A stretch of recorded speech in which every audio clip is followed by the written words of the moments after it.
Drita e mëngjesit hynte nga xhamat e mëdhenj të shtëpisë së Big Brotherit dhe e gjithë hapësira mbante erë kafeje të sapo bërë.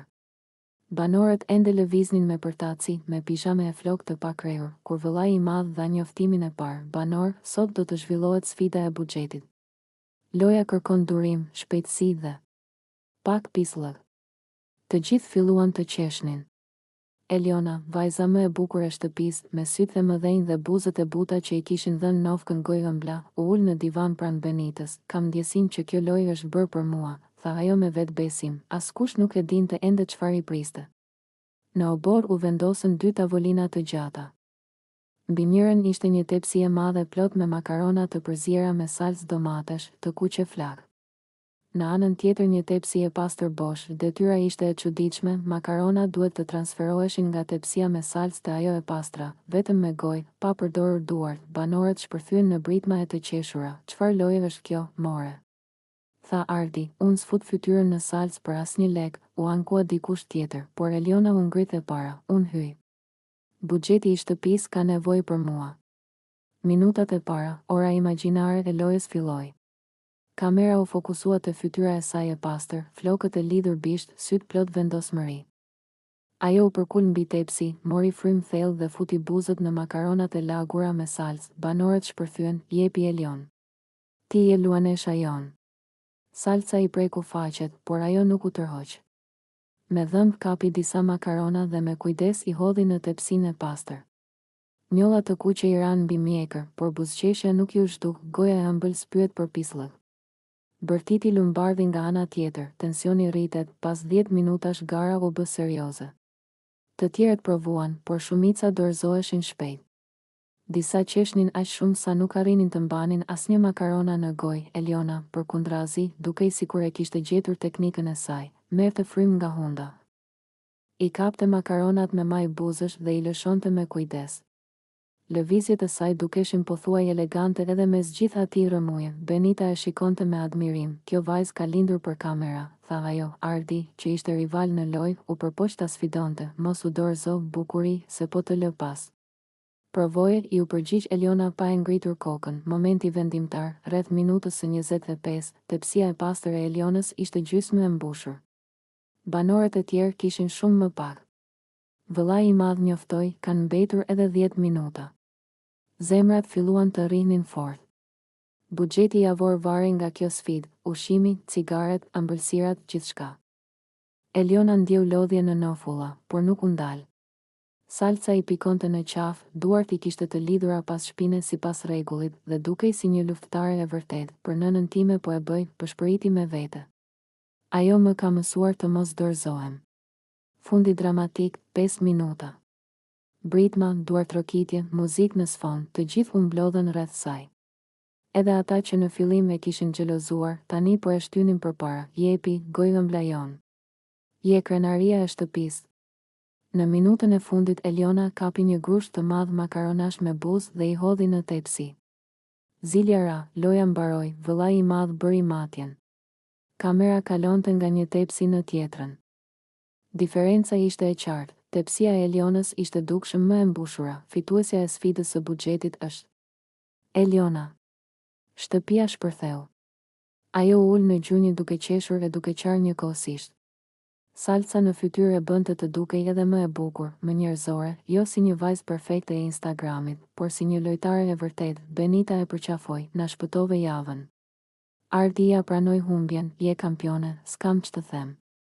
Pas lojës, në dush, duke larë flokët nga salca e domates, Eliona pa veten në pasqyrë. Nuk ishte më vetëm vajza më e bukur e shtëpisë.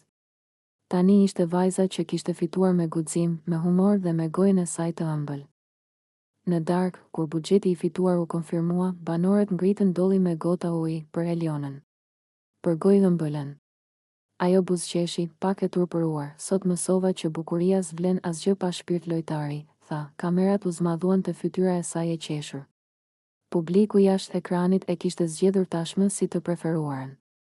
Dhe ajo, mes aromës së salcës që ende i rrinte në flok, e kuptoi se kjo fitore ishte më shumë se një lojë makaronash, ishte hapi i parë drejt finales së madhe të Big Brother Kosova. Benita u zgjua atë mëngjes me një ndjesi të çuditshme në kraharor, si një zog i vogël që përplaste krahët pa gjetur dot dritaren e hapur.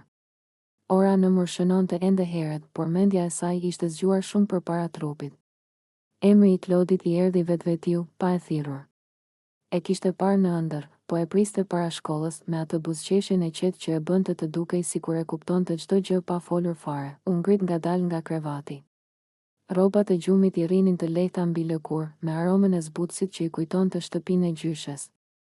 Dritarja ishte pak e hapur dhe ajri i mëngjesit hynte me një freski të ëmbël. Benita u pa në pasqyrë, flokët pak të shpupuritura. Syt ende të përgjumur, por faqet i kishin marrë një ngjyrë të butë roz vetëm nga mendimi se do ta shite Klodin. Në kuzhinë nëna po përgatiste kafen. U zgjove herët sot, i tha ajo me habi, nuk më zinte gjumi më, u përgjigj Benita, duke u përpjekur të dukej e qetë. Në të vërtetë, zemra i rritë shpejt.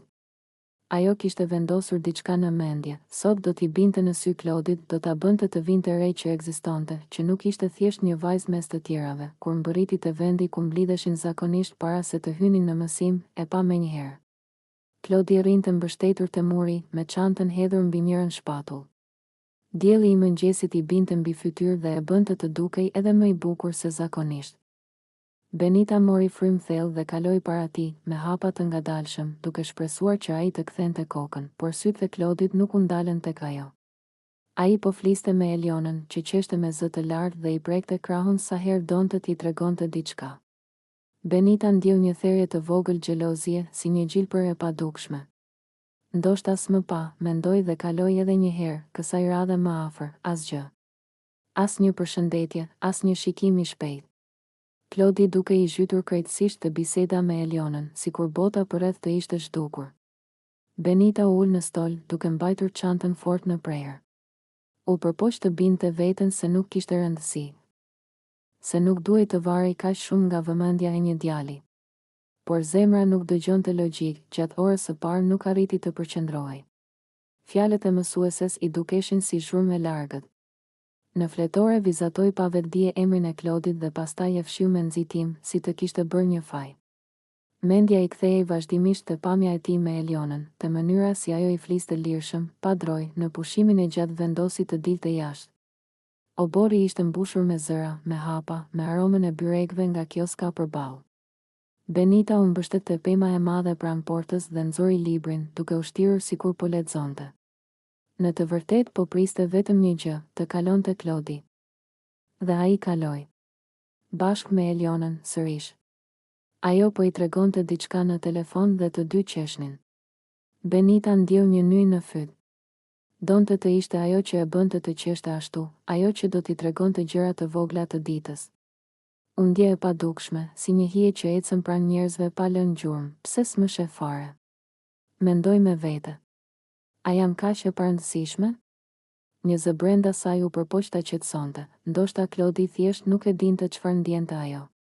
Ndoshta nuk e kishte kuptuar kurrë që Benita priste një shenjë, një fjalë, diçka që ta bënte ditën më të ndritshme. Pasdite, kur u kthye në shtëpi, u mbyll në dhomë dhe hapi ditarin. Filloi të shkruante gjithçka, si ishte zgjuar me mendjen te ai, si kishte ecur para tij me rrobat e gjumit duke u ndier paksa qesharake, si ai nuk ia kishte hedhur syt.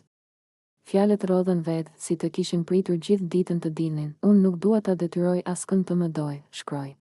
Por dua të më shoh, të paktën një herë, ashtu si e shoh unë. Lotët i mbushën syt, jo nga dhimbja e madhe, por nga ajo ndjesia e vogël e refuzimit që të bën të dyshosh te vetja. Mbrëmjen e kaloi duke menduar. A duhej të ndryshonte diçka? Të bëhej më e guximshme? Apo thjesht të priste që gjërat të merrnin rrjedhën e tyre? Nëna i trokiti të dera dhe e thiri për darkë. Benita lau fytyrën, buzëqeshi para pasqyrës dhe i premtoi vetes se nuk do ta linte një ditë të vetme ta përcaktonte. Ndoshta nesër Klodi do ta vinte re. Ndoshta jo. Por ajo ishte më shumë se një shikim i munguar. Ishte vajza që zgjohej me ëndra, që besonte të ndjenjat, që guxonte të shpresonte edhe kur gjërat nuk shkonin si donte. Para se të flinte, dërgoi një mesazh të thjeshtë në grupin e klasës për detyrat e nesërme. Klodi reagoi me një faleminderit. Vetëm një fjalë, por për Benitën u duk si një dritë e vogël në fund të ditës. E mbylli telefonin dhe buzëqeshi lehtë, historia e saj me të ndoshta sapo kishte filluar, ose ndoshta nuk do të fillonte kurrë. Por ajo e dinte se, pavarësisht gjithçkaje, mëngjesin tjetër do të zgjohej sërish me shpresën e një dite të re, me mendjen te Klodi dhe me zemrën që ende dinte të ëndërronte.